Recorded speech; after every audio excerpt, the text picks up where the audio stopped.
Welcome.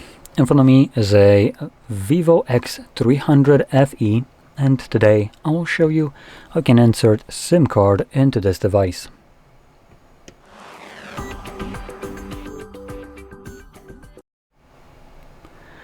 So, to get started, you'll want to grab a SIM eject tool similar to this one, which will come provided with the device in the box.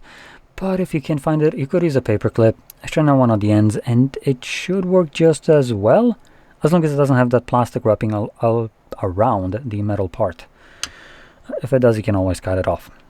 Now, once you have either one of those, you can then pop out the tray, though you first need to take off case. There we go. And the tray is located at the bottom of the device, so right here. Grab your tool, use it to pop out the tray, which will have an insert area that is part of this cutout. Push it in, and you can see that the tray pops out enough for you to just pull it out. Now on the tray, we have two different spots for SIM cards. So we have SIM 2, SIM 1.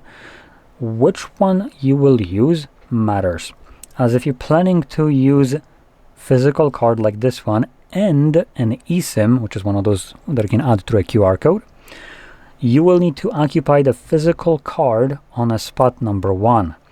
SIM spot number 2 is interchangeable with eSIM, so you can use either eSIM or physical card, and you do get to select which one you're going to be using, not by inserting one, but by changing it in the settings.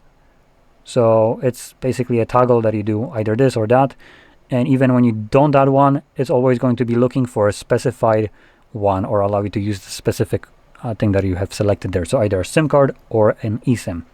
And even if you place an eSIM in there, and you have place a physical card in here and have a eSIM selected while not actually added one, the phone won't even know that there's a card on the tray. So for this purpose, I do just usually use the top one. Now you want to place the card on the tray with the chip side upwards, and it should be laying flush on the tray, but keep in mind there's nothing holding this card in place. So if I flip it over, you can see it falls out, while the bottom tray, if you're planning to utilize that one, has a retention bracket which holds it in place. So make sure it's clipped in there all the way. From there, insert it back into your device, and said card should start to work right away, hence why it's prompting me to confirm my SIM card PIN. I also have normal SIM enabled for the tray number 2, so that's why it's working right away.